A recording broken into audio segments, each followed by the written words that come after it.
Vamos a cambiar de tema, lo anunciábamos en el arranque. Ya de por sí el caso generó bastante indignación en la sociedad. Me estoy refiriendo al caso de los imputados por retribución o promesa de retribución a menores a cambio de actos sexuales o eróticos. Otrora le llamamos prostitución infantil, hoy es explotación de menores, explotación sexual. Hay varios imputados ya por este caso. En una primera instancia, van 11 imputados. Les recuerdo que imputados no es lo mismo que indagados. Cuando hablamos de imputados es que hay una acusación concreta, ¿no? Habrá que ver cuántos la justicia finalmente formaliza y después cómo se pronuncia para recién poder hablar de culpable o no culpable. Y todo el mundo sabe que este tipo de delito existió siempre, ¿no? Lo que generó bastante como indignación es el hecho de la cantidad de personas vinculadas a estas menores y sobre todo que se tratan de personas de poder, personas de alto poder adquisitivo, lo que hace la figura todavía bastante más dantesca, ¿no? Después también vamos a abordar el aspecto que se ha politizado el tema, pero vamos a lo importante primero, que es el abuso, la explotación sexual de las menores. Algo que llama poderosamente la atención, por lo menos a los que no estamos especializados con el mundo jurídico concretamente, es que de pronto se pide por parte de fiscales y defensores de los imputados que la investigación sea declarada reservada. ¿Por qué? Uno se pregunta, se entiende lo delicado del tema, por supuesto, pero estamos acostumbrados tantas veces a ver nombres y apellidos por delitos tan menores que nadie pide reserva alguna. Pero bueno, obviamente debe existir un criterio con el cual algunas investigaciones y por determinadas razones pueden ser catalogadas como en reserva. Para enterarnos sobre cuáles son esos criterios, en qué casos se pueden pedir, con qué se vinculan, en el mejor escenario, con el tipo de delito, con la investigación en curso, en el peor escenario, con el poder, ¿no? Nos está acompañando para esto el exfiscal Enrique Viana. ¿Cómo le va? ¿Qué tal? ¿Cómo está? Gracias por acompañarnos. Por favor. Entonces, ¿nos puede informar cómo funciona esto del carácter reservado de las investigaciones? Mire, este es un síntoma final, es como la fiebre detrás de la enfermedad, ¿no? A ver.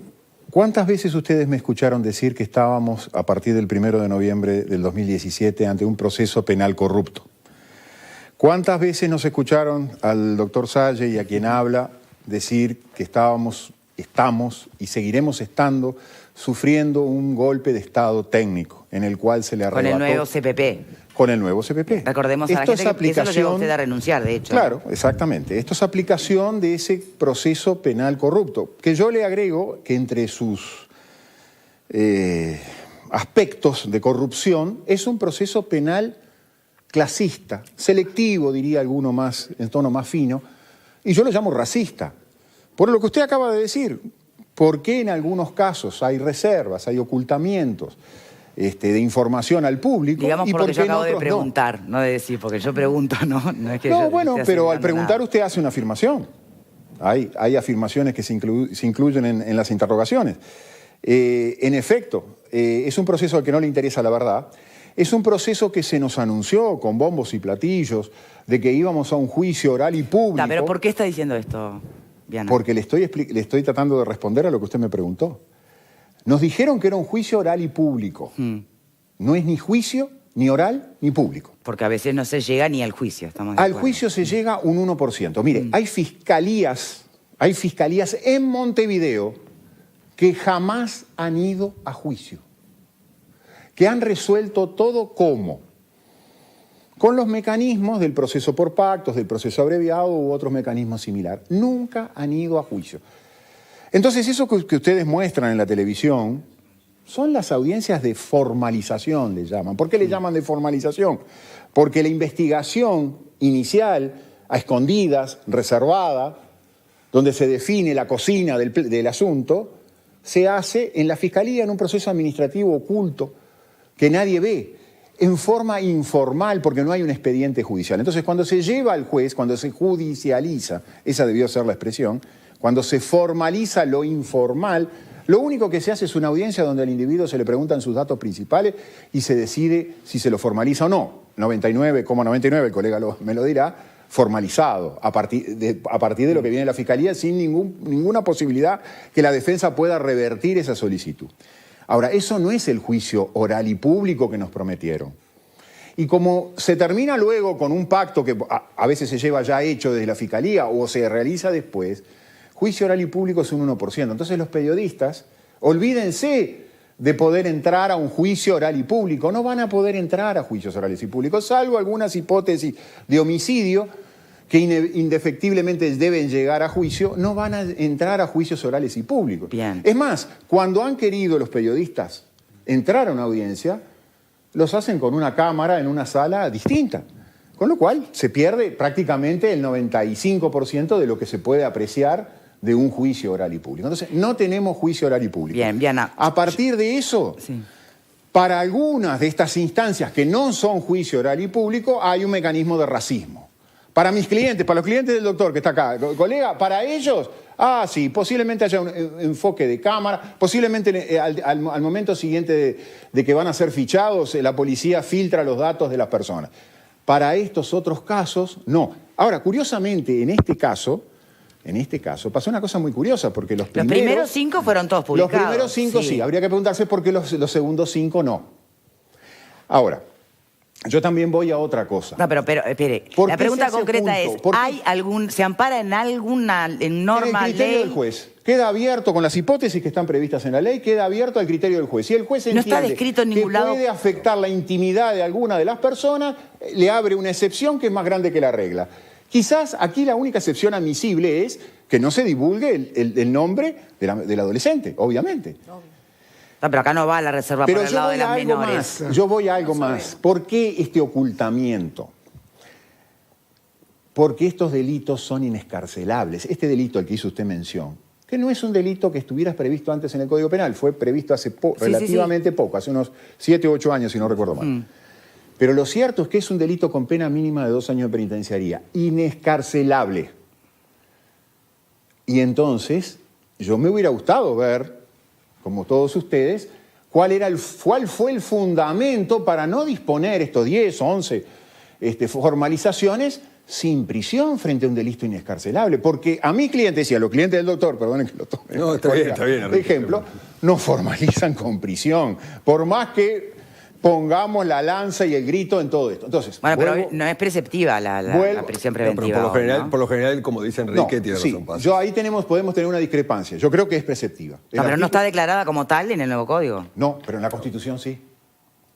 En la Constitución dice que los delitos que tienen pena de penitenciaría, la prisión, la libertad provisional no existe, la libertad no existe, el proceso con libertad no existe, para llamarlo en términos genéricos. Entonces, conforme a la Constitución y al Código Penal, debieron haber sido formalizados con prisión. Y misteriosamente no. Y misteriosamente los periodistas, como no pueden estar en la audiencia, entre otros los periodistas y todos los que recibimos la información de ustedes, no podemos cuestionar esas cosas. No se quiere cuestionar esas cosas. ¿Por qué? Porque este es un proceso... poder podemos, porque de hecho lo estamos haciendo acá, por ejemplo. Claro, pero poder no podemos cuestionar, pero ustedes no tienen la capacidad de poder entender por qué se da una solución en unos casos y por qué se da una solución en otros. ¿Por qué cuando son los clientes de barrios, los clientes míos y el del colega, de barrios pobres, esos siempre van con prisión y para adentro y filmados y mostrados por donde sea? ¿Y por qué en este caso no? Porque hemos ido a un proceso penal corrupto, inmoral, clasista, racista. Estamos viviendo un golpe de Estado técnico que, para colmo, en la LUC, todos van a votar porque siga. Sí, porque nunca se puso en cuestión. No, hay unas modificaciones que son modificaciones, sí, pero no en su naturaleza. Bueno, pero misteriosamente, este código, ¿sabe cómo yo lo llamo este código? Lo llamo el código, últimamente lo empecé a llamar el código Yankee Fa.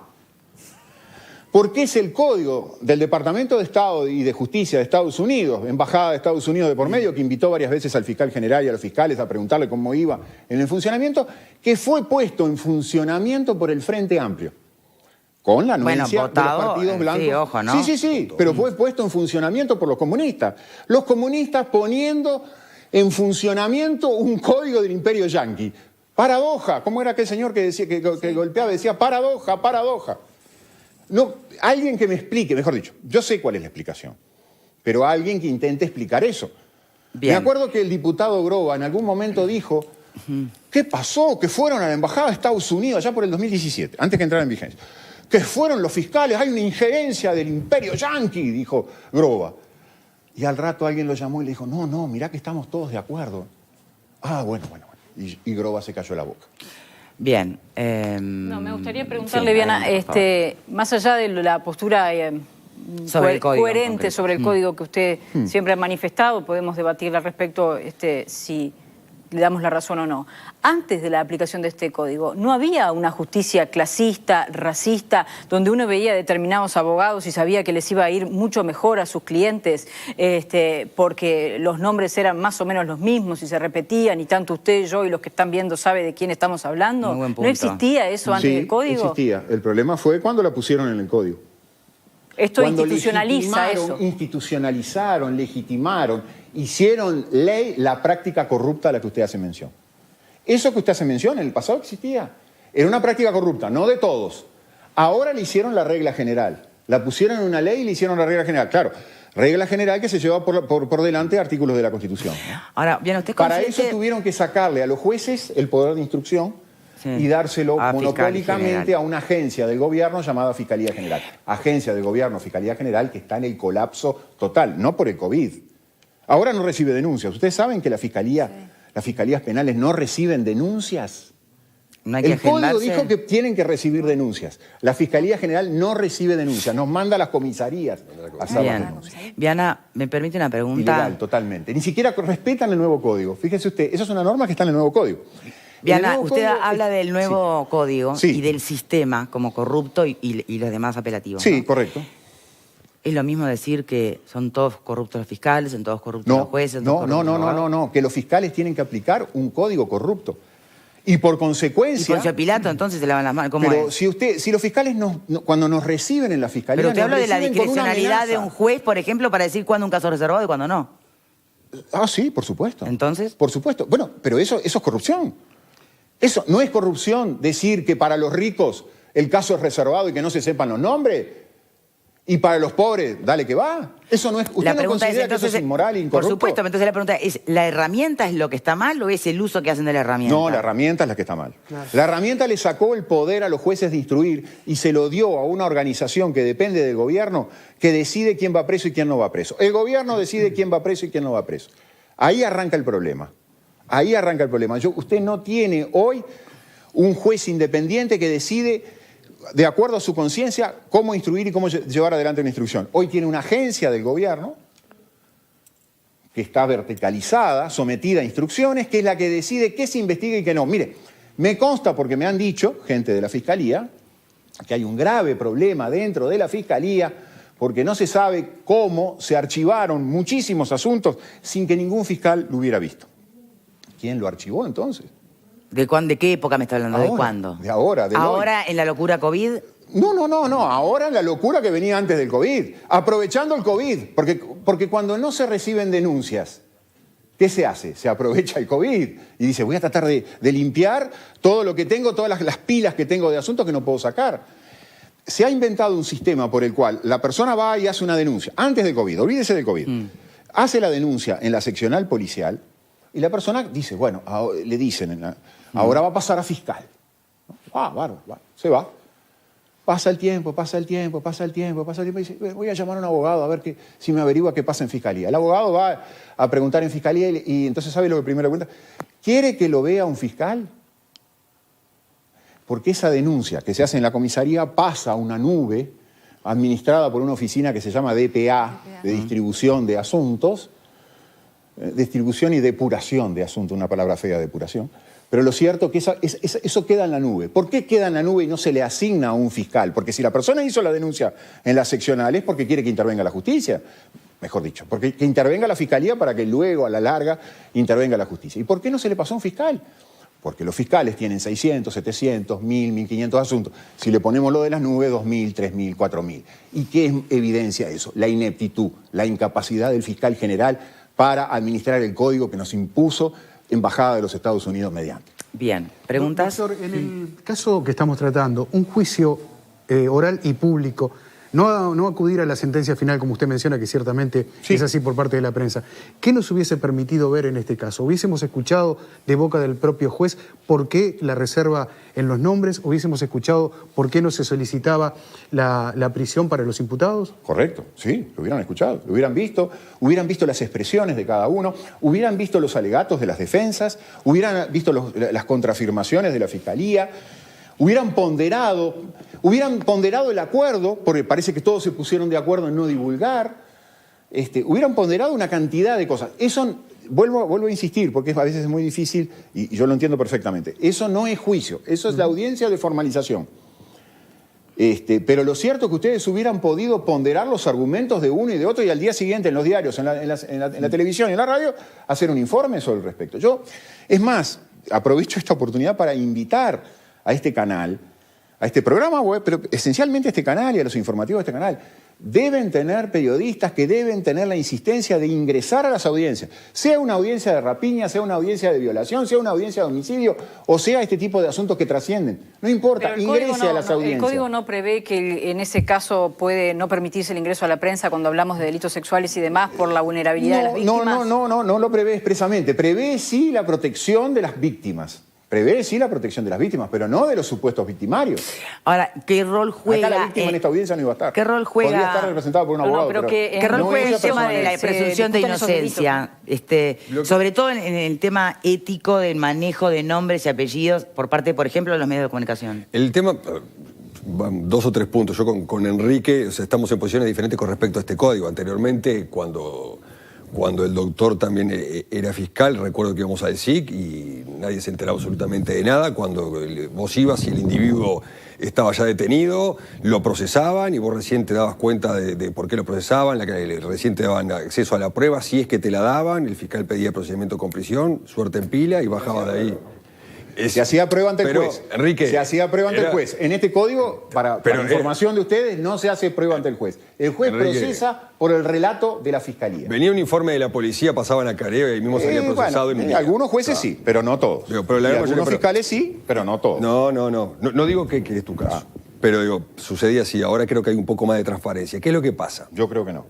El tema de la presunción de inocencia es algo que es importante, que aparte que cada vez se está utilizando menos.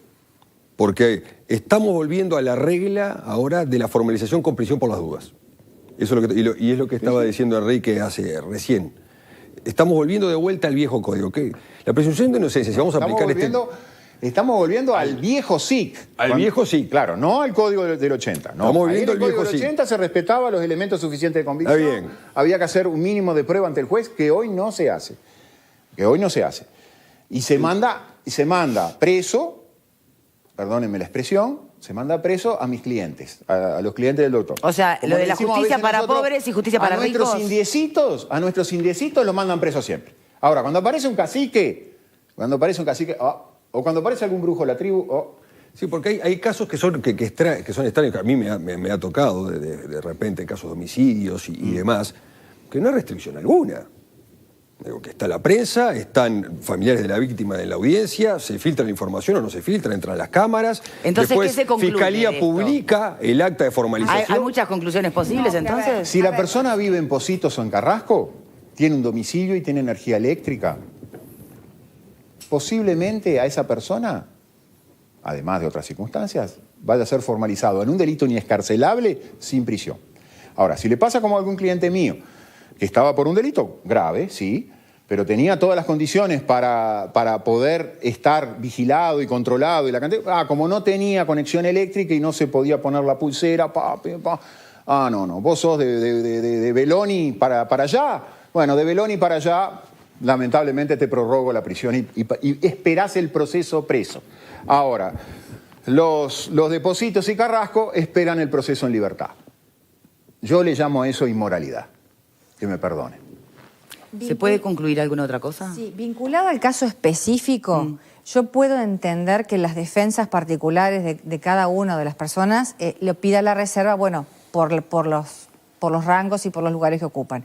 Lo que no puedo entender, y me gustaría que alguien me explicara, es por qué... ¿Entendés que lo puedan pedir, pero entendés que se les otorgue por esa razón? No, yo no lo otorgaría ni lo entiendo. Entiendo que los abogados lo pidan porque sus clientes se lo piden. Lo que no puedo entender es la reserva que pidió la fiscal. La única cosa... Porque era un delito inescarcelable y debió haber pedido con prisión y pidió sin prisión. Entonces...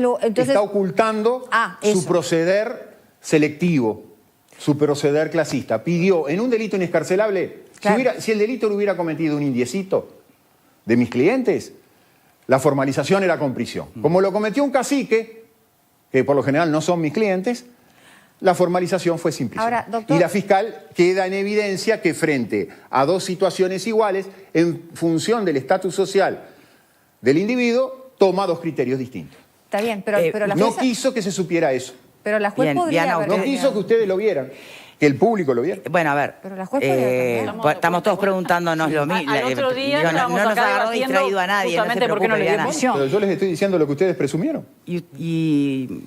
Usted, ¿Es verdad? Usted es absolutamente consciente que le puede caer a usted una acusación por difamación e injuria, ¿no? ¿A quién? A usted. Ay, pero por ¿de parte quién? de la fiscal. ¿A quién difamé? No, yo digo no que sé la si es fiscal difamación tiene o no, dos pero la criterios acusó de distintos. corrupta o de... Están dos criterios, la fiscal tiene dos criterios distintos que están estampados. Es más, en el mismo asunto tuvo dos criterios Bueno, distintos. usted la llamó En uno de alguna divulgó y en manera otro no. inmoral. ¿Por qué en uno divulgó y en otro no? ¿Qué apellidos había en el segundo grupo que la hizo desistir de divulgar como se divulgaron los Ahora, nombres en el Diana, primer ¿es grupo? tema del código o son temas también de los fiscales que no estaban preparados para aplicar esto? No es la primera vez que a esta misma fiscal se la cuestiona por problemas, No digamos, tengo nada técnicos. contra la fiscal, no tengo nada en especial. Lo que sí digo, vuelvo a insistir, es que el nuevo código establece y permite estas cosas. El nuevo código se estableció con un sistema de pactos. Que pretendía ser Volviendo un poco a la garantista, en pregunta suya, realidad, ¿usted ¿no? cree Recordemos que va a haber eso. sentencia, que va a haber juicio oral y público en esto? ¿Alguno de ustedes cree? Yo creo que esto todo se va a resolver entre pactos. Con lo cual, uno de los graves problemas que tiene este código, lo dice el código.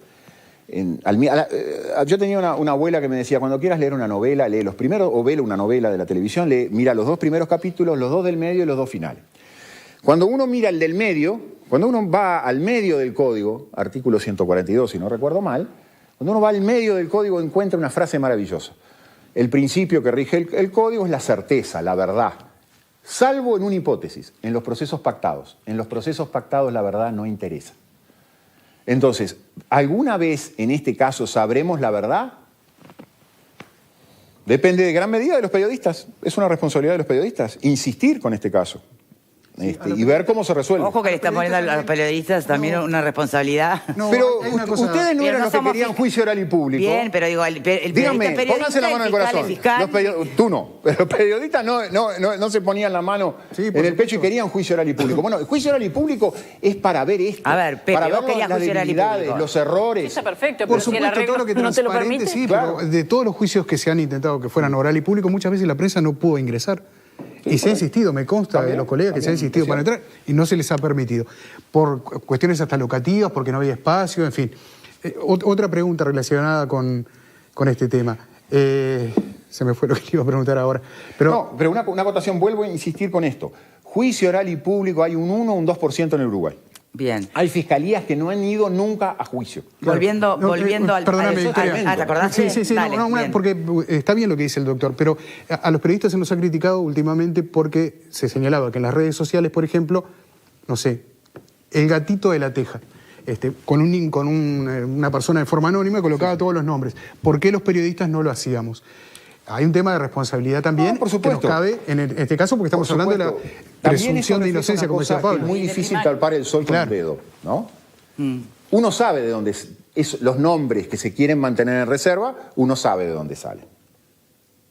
Claro, pero ¿está escrito en algún lado qué sanción te cabe? Y si te cabe alguna sanción de publicar el nombre de un imputado en el delito Si que el sea. funcionario está A un medio de sometido a comunicación, reserva, sí. sí, puede haberlo. Si está ahora que está con el pedido de declaración en reserva, claro. Puede serlo, puede haber algún funcionario que no Bien. debiera haber dado el nombre. Yo tengo mis serias dudas si, es decir, más allá, porque no lo sabemos, cuál fue la causal Bueno, permítame que se invocó. preguntar, ¿Es posible? ¿Cabe la posibilidad? Para no quedarnos con que... Porque si no cerrá y vamos, Viana, si nosotros nos quedamos con la sensación de justicia, tan lejos de justicia, no como usted plantea de alguna manera aquí... La vivimos todos los días. Es muy... la sufrimos todos los días. Es muy apocalíptico, ¿no? Es muy como frustrante, además, para todas las personas que tienen en este momento procesos en curso. Para los dos lados, ¿no? Sí. Y no hay que engañar a la gente tampoco. ¿Cabe la posibilidad de que lo que se haya tomado como criterio sea que... Obviamente acá las primeras víctimas son las menores, ¿no? A quienes contra retribución o promesa de retribución se les pagaba por sus servicios sexuales. Ni que hablar que esas son las primeras víctimas. Pero es un caso que desparrama más víctimas, ¿no? Porque es un delito muy particular, con mucha connotación que indigna, y que a la vez uno piensa también en las familias de las menores y las familias de los imputados, ¿no? ¿Puede ser que eso haya pesado en algún punto? O también sería el mismo criterio, entonces decía, bueno, pero el asesino en serie también tenía hijos y a nadie le importó y se puso los nombres. ¿Vale lo mismo? Debe valer lo mismo para todos, ¿no? Ese es el principio de igualdad ante la ley. Pero en segundo lugar yo le digo lo siguiente. Si en efecto, póngale que la razón por la cual se mantiene la reserva, que no se mantuvo al principio y se mantuvo después, era porque la investigación continuaba. Sí. Porque había otras víctimas. ¿Y qué pasó con la chica fallecida? Que tal vez se reabre el caso. ¿No será eso también lo que pasa ya como puede haber homicidio mediante? Pero justamente esa razón podía justificar una reserva. ¿Y tal vez sea esa? No lo sé. Pero ¿sabe qué? Esa razón que usted invoca determinaba, además de la inescarcelabilidad, que las formalizaciones tenían que ser con prisión. Claro. Algo está mal. Y no pasó eso. Y estamos en una contradicción. Reserva y libertad. Pero además acá se da la sensación que se está atendiendo a un pedido de los abogados defensores, de los acusados, que claramente llevaron una estrategia bastante distinta que los primeros, que salvo uno, no han manifestado ni siquiera que van a apelar la formalización. Verónica, entonces me parece es comprensible que vos como defensor pidas la yo no estoy cuestionando el rol del abogado defensor, estoy viendo qué es lo que pone en la balanza la Fiscalía, porque realmente puede hacer que esté protegiendo a las víctimas o protegiendo el avance de la investigación cuando los mandó a todos para su casa. Ahora, creo que es sentido común, no hay que ser experto en derecho para darse cuenta de eso. La juez podría haber influido en ese caso y haber dicho, esto así no corre. Sí, pero no podía haber dispuesto la prisión si la Fiscalía no se la pidió. No la prisión, pero sí la reserva. Nunca una medida superior a la que pide fiscal. No, nunca. No, pero podía haber establecido, podía haber dicho, no, frente al pedido de reserva yo no hago lugar al pedido de reserva. Es cierto. También una cuestión que para mí me parece muy interesante. La Fiscalía, porque se puso muy de moda con el nuevo código, el fiscal general era una palabra que le encantaba, decir los roles, los nuevos roles. Sí. Yo creo que la Fiscalía cumple un rol distinto al del defensor de la víctima. Y creo que la Fiscalía no puede tener ese doble rol. Porque allí, como bien dijo usted, quizás debería haber existido una defensoría, no sé si hubo un defensor particular, pero una defensoría de la víctima que dijera, ¿sabe, señor fiscal? No estoy de acuerdo con lo que usted dice.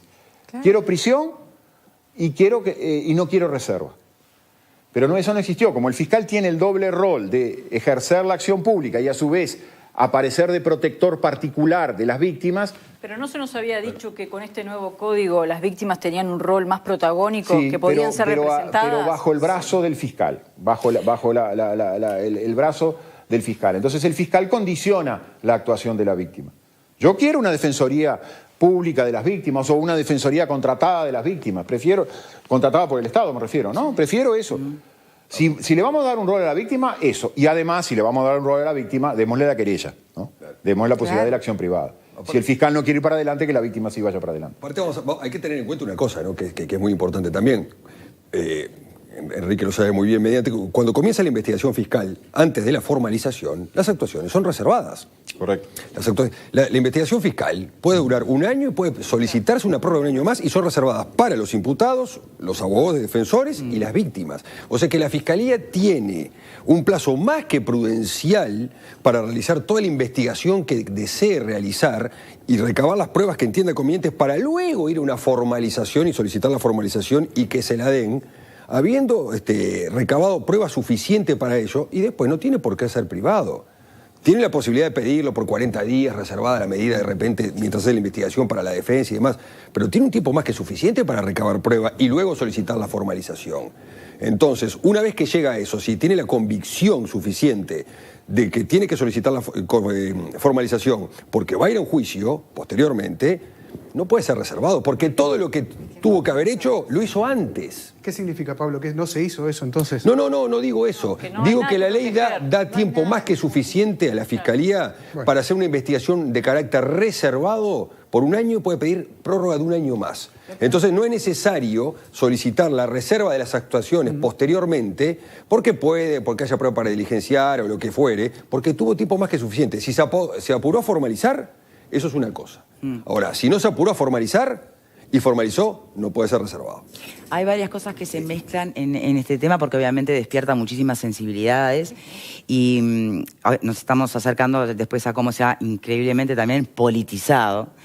Pero hay gente que mezcla mucho algunos términos y es entendible porque además todo lo que tiene que ver con cómo le llamamos a una cosa y a la otra, lo que tiene que ver con la actividad sexual, la legal y la ilegal, ha cambiado en los últimos años. No estamos hablando de violadores, no estamos hablando de abusadores sexuales, estamos hablando de explotadores. Claro, puede quedar en eso qué significa.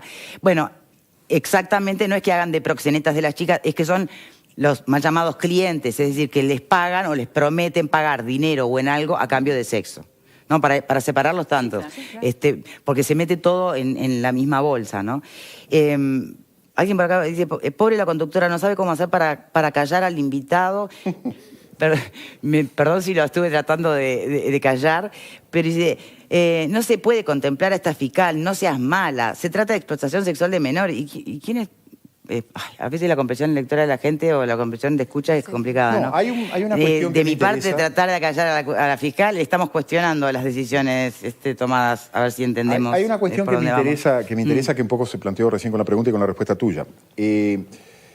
Sucede, y lamentablemente está sucediendo muy a menudo, que como los fiscales no tienen que hacer la semiplena prueba, los elementos de suficiente convicción ante juez, como lo exige la Constitución, los fiscales llevan los casos con muy poca prueba, que prueba que en realidad la van a realizar dentro de 6, 7 meses, un año o más de un año.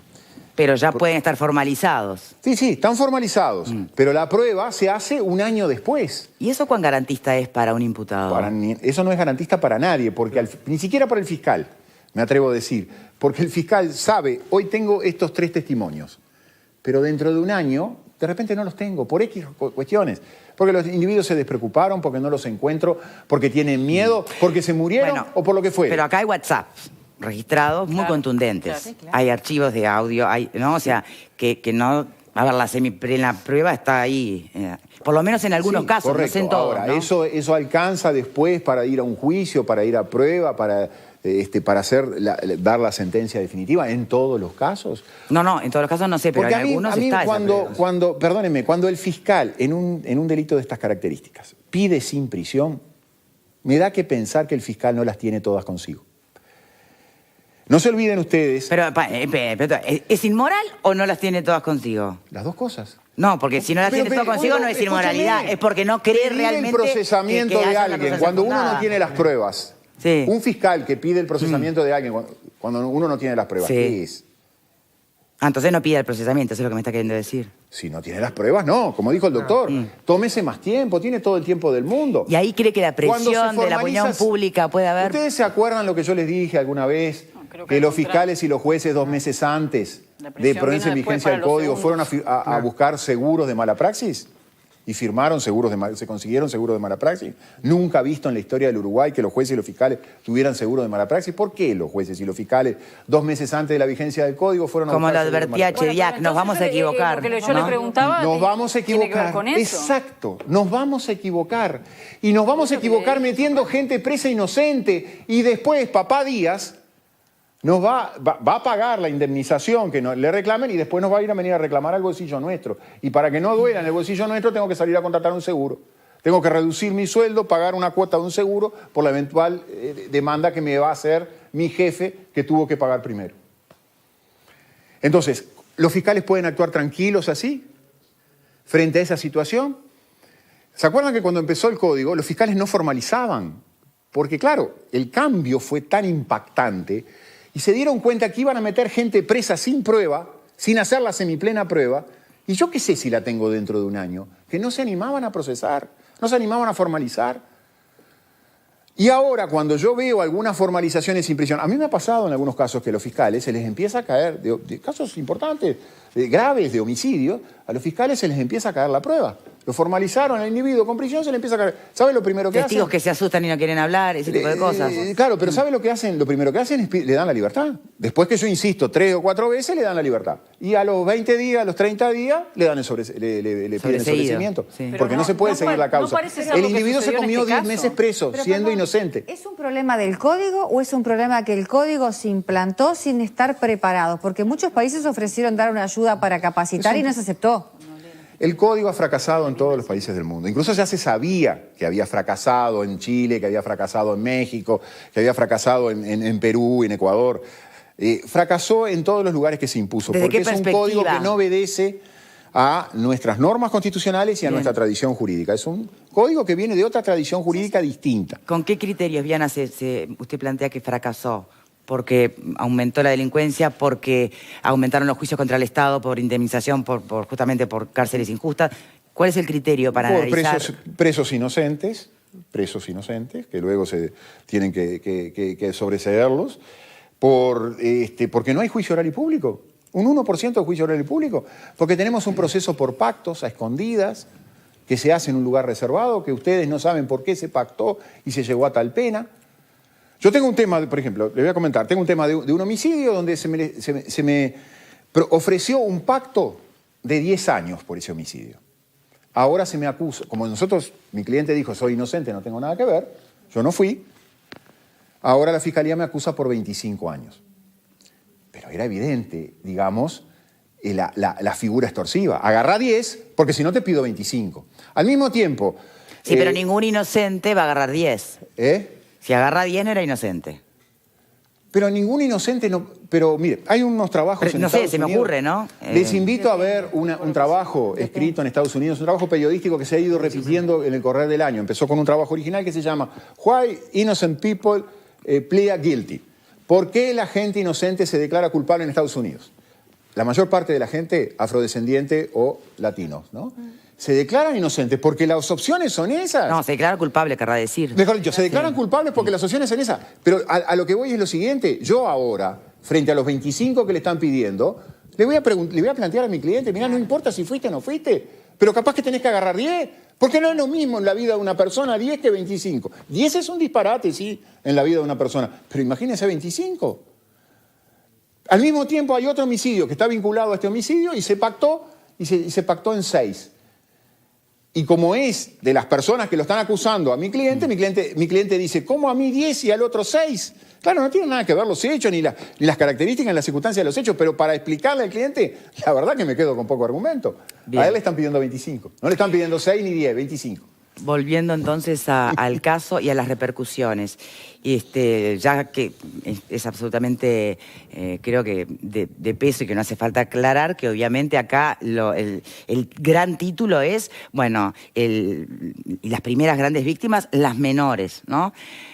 Pero, ¿qué pasó? Que en el interín, yo no sé si con fines concretamente políticos en la génesis, después sí se abusó políticamente, ¿no?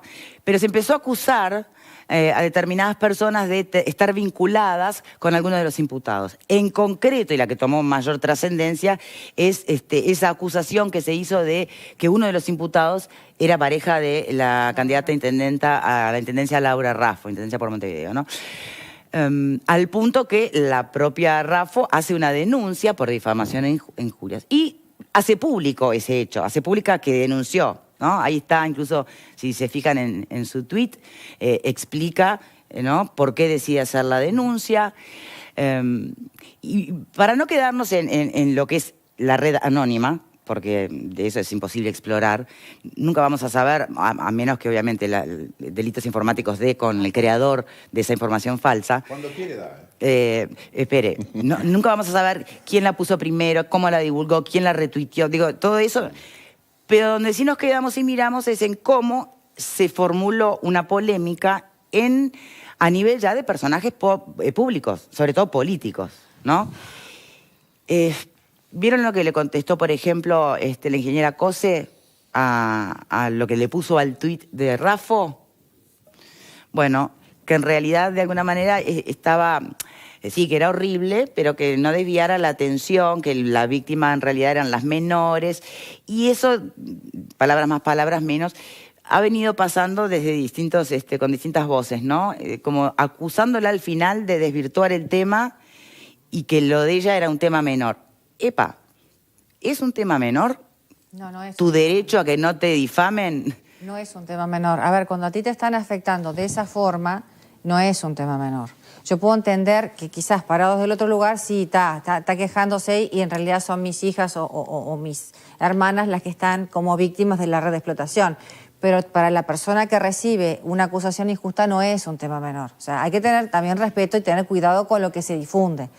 Me da la sensación que acá son cosas distintas que están confluyendo. A ver, ¿Se está haciendo política para vos con esto? Se está haciendo política. ¿Concretamente con lo de Laura Raffo? Concretamente con todo, porque se está usando el tema de que las personas vinculadas a la red de explotación son de cierto nivel social, entonces automáticamente, como a Laura Raffo siempre se le dice que es de cierto nivel, bueno, entonces de alguna forma, y los apellidos son importantes, ya que estamos, te metemos en la bolsa y te difamamos un poco para cobrarnos lo que pasó la otra vez con el tema de que ella quería debatir con los otros candidatos y le dijeron que no, y todo aquel ida y venida que tuvo con Martínez. Bueno, no sé qué le habrá pasado por la mente a la persona que hace esta denuncia, en estos momentos noticia falsa, ¿no? de quédate en casa hay mucha noticia falsa. En estos momentos de quédate en casa hay muchísima. Bueno, ¿y qué hay que hacer? ¿Dejarla pasar priorizando la envergadura del delito que estamos hablando? No. Porque también están afectados los hijos de Laura Raffo, esta imputación podés falsa. dejar pasar las cosas. Las denuncias hay que hacerlas. Por supuesto que comparto todo el derecho que tiene Laura Raffo a denunciar. Me parece además que ella, que tiene la asistencia de abogados, los medios, es un ejemplo de poder hacer. Me gustaría que todas las personas que se sienten agraviadas, porque hoy en día en las redes sociales eso es bastante frecuente, a todos de una u otra manera nos ha tocado. Me consta que hay incluso comunicadoras que también han sido cuestionadas por este mismo caso. Tal vez no todos tienen los mismos recursos, así que me parece muy bien que Laura Raffo lo haga. Ahora, me parece que tenemos que ir al fondo de la cuestión. ¿De qué se la acusa? Estamos hablando... a su pareja. Bueno, pero vamos a suponer que estas personas deben tener parejas, deben tener hijos. Digo, me parece que tenemos que ser muy cuidadosos respecto a cómo acusamos a las personas que se vinculan con estos hoy imputados formalizados, porque es un delito haber sido pareja o ser pareja. Todos sabemos lo que hacen nuestras parejas con sus redes, con sus contactos, con su vida. ¿Somos las mujeres culpables también de estas acciones? ¿O son también estas mujeres y estos hijos y estos familiares víctimas de estas personas? Porque ojo con eso, ¿no? Digo, bueno, por eso yo planteaba... Porque hay mujeres, están las víctimas principales reales, y están las otras víctimas también, por eso, ¿no? hay mujeres reales de estas personas, hay hijos reales. Ojo con el tema de la acusación. Por supuesto que, ya aclaré, comparto que Raffo tiene todo el derecho de hacer la denuncia y celebro que lo haga, porque no tenemos por qué estar sometidos al escarnio público por estas cuestiones. Exacto. Pero no perdamos de vista que realmente hay esposas reales de estas personas que no son culpables seguramente de nada, claro, en la gran mayoría de los casos, nunca ¿no? se habló de que fulanito era el marido de su sultanita. Pero es marido de alguien, ¿no? Está bien, entonces, pero en este caso específico se dijo la pareja de Laura Raffo, y en los otros imputados o formalizados, perfecto, nunca se dijo, es Marta, el marido de Pero fulana. es lástima que se tenga esta tendencia de que, si decís A es porque estás descartando o sos indiferente a B. Caramba. Es un tema... Caramba. Tenemos que despedir a nuestro invitado. Me gustaría una reflexión final, Una Diana. reflexión con respecto a esto último. Sí. Yo creo que está perfecto que frente a una difamación se denuncie.